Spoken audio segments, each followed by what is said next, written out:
Britain থেকে Mesopotamia পর্যন্ত বিস্তৃত রোমান সাম্রাজ্য তার সর্বোচ্চ শিখরে প্রায় ২০ লক্ষ বর্গমাইল এলাকা জুড়ে ছিল।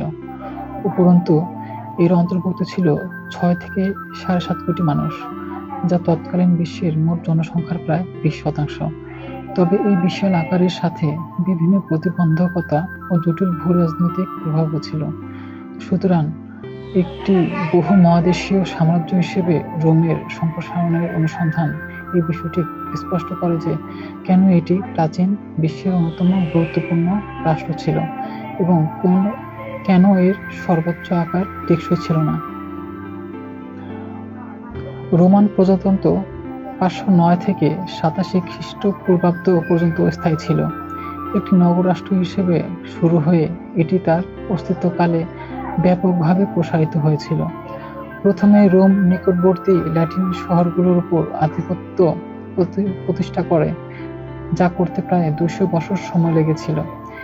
এর নির্ণায়ক সংঘাতটি ছিল ৩৪০ থেকে ৩৩৮ খ্রিস্টপূর্বাব্দ সংঘটিত ল্যাটিন যুদ্ধ, যা একই নামের একাধিক সংঘাতের একটি অংশ ছিল, যেখানে রোম ল্যাটিন লীগ নামক নগর রাষ্ট্রগুলোর একটি জোটকে পরাজিত করে।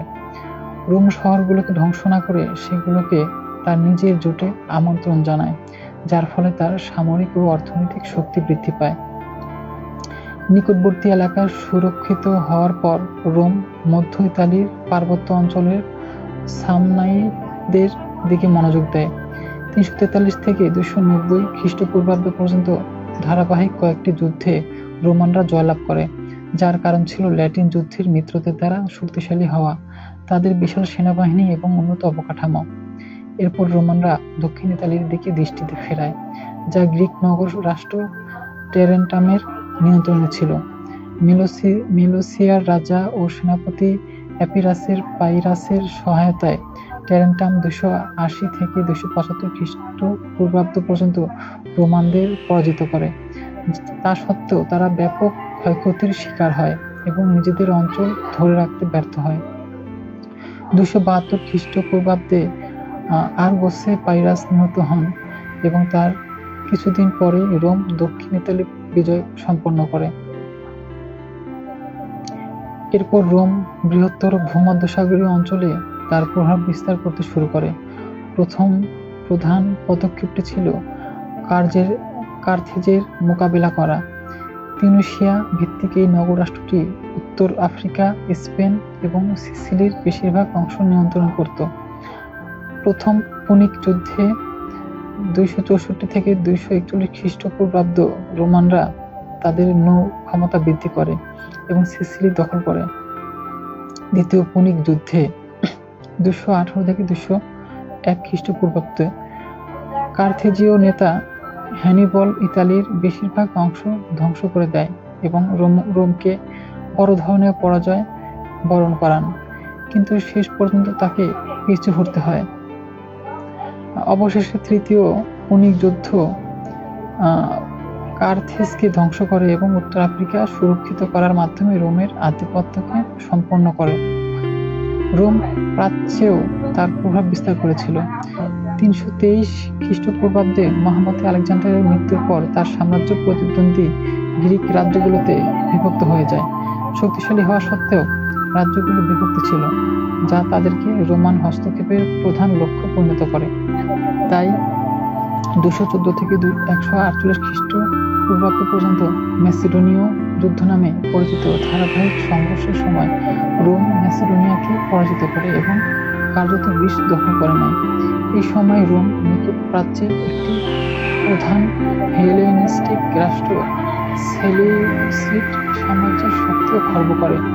রোমান হস্তক্ষেপে দুর্বল হয়ে পড়লেও অভ্যন্তরীণ ও বাহ্যিক চাপের সম্মিলিত প্রভাবে সেলিউসিড সাম্রাজ্যের চূড়ান্ত পতন ঘটে এবং ৬৩ খ্রিস্টপূর্বাব্দে এর অবশিষ্ট অংশগুলো রোমের সাথে সংযুক্ত হয়ে যায়। রোমের ভূখণ্ড বৃদ্ধির সাথে সাথে তার সেনাবাহিনীর শক্তিও বৃদ্ধি পায়। আকর্ষণীয় দক্ষ সেনাপতিদের উত্থান এই শক্তিকে আরও বাড়িয়ে তোলে, যাদের মধ্যে একজন ছিলেন জুলিয়াস সিজার। তিনি গল অঞ্চলের রোমান আক্রমণের নেতৃত্ব দেন। খ্রিস্টপূর্ব ৫৮ থেকে ৫০ পর্যন্ত স্থায়ী এই আক্রমণের শীর্ষে গল একটি রোমান প্রদেশে পরিণত হয় এবং সিজার বিপুল রাজনৈতিক ক্ষমতা লাভ করে। এই শক্তি নিয়ে উদ্বেগের কারণে সিজার এবং পম্পি নামের আরেক সেনাপতির মধ্যে গৃহযুদ্ধ হয়। সিজারের সেনাবাহিনীর শক্তিকে ভয় পেয়ে পম্পি গ্রিসে এবং তারপর মিশরে পালিয়ে যান, যেখানে 48 খ্রিস্টপূর্বাব্দে তাকে হত্যা করা হয়। পম্পিকে অনুসরণ করতে মিশরে থাকা সিজার সেখানকার নেত্রী ক্লিওপেট্রার সাথে মিত্রতা স্থাপন করেন। মিশর, যা আগে থেকেই দুর্বল ছিল, এভাবে টিকে থাকার জন্য রোমান সাম্রাজ্যের সাহায্যের উপর নির্ভরশীল হয়ে পড়ে। 40 খ্রিস্টপূর্বাব্দে সিজারকে হত্যা করা হয় এবং রোম আবারও গৃহযুদ্ধে জড়িয়ে পড়ে। ক্লিওপেট্রা রোমের পূর্বাঞ্চলীয় অঞ্চল নিয়ন্ত্রণকারী সেনাপতি মার্ক অ্যান্টনির সাথে মিত্রতা স্থাপন করেন।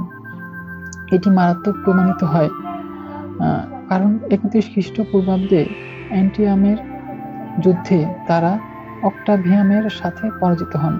আত্মরক্ষার কোনো উপায় না থাকায় ক্লিওপেট্রা ও অ্যান্টনি আত্মহত্যা করেন এবং 30 খ্রিস্টপূর্বাব্দে রোম মিশরকে নিজেদের সাম্রাজ্যভুক্ত করে নেন।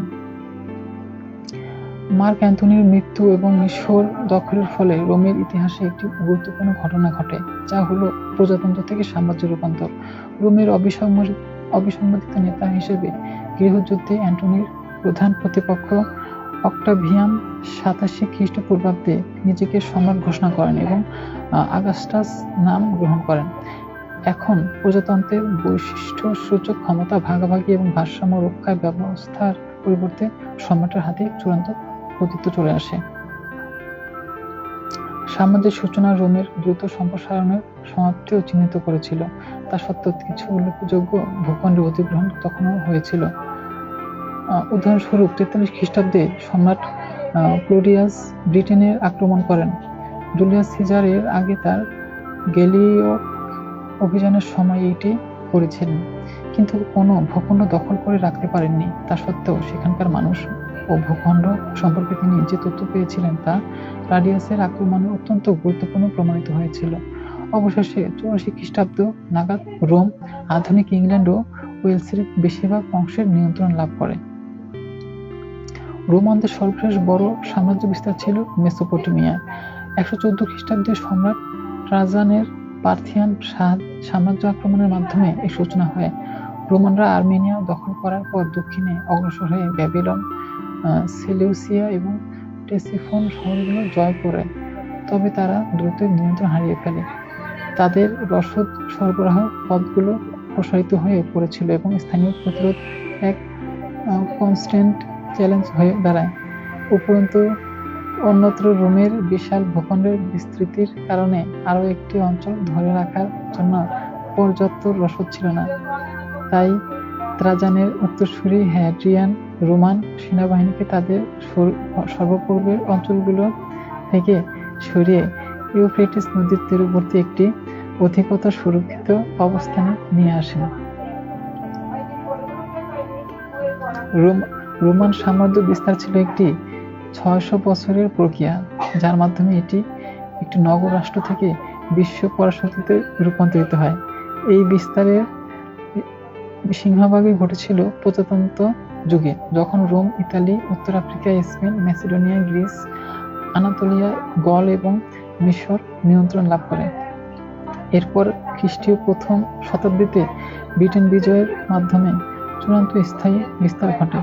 যদিও সম্রাট ট্রাজান পরবর্তীতে মেসোপটেমিয়া দখলের চেষ্টা করেছিলেন, সাম্রাজ্যের বিশাল আকারের কারণে এর চেয়ে বেশি অঞ্চল দখল করা প্রায় অসম্ভব হয়ে পড়েছিল। দর্শক, ধূপছায়া একটি তথ্য ও বিনোদন ভিত্তিক চ্যানেল। যারা ইউটিউব থেকে দেখছেন তারা চ্যানেলটিকে সাবস্ক্রাইব করুন, আর যারা ফেসবুক থেকে দেখছেন তারা পেজটিকে ফলো করুন, আর ভিডিওটিকে লাইক, কমেন্ট, শেয়ার করে আমাদেরকে অনুপ্রাণিত করবেন। এতক্ষণ আমাদের সাথে থাকার জন্য ধন্যবাদ।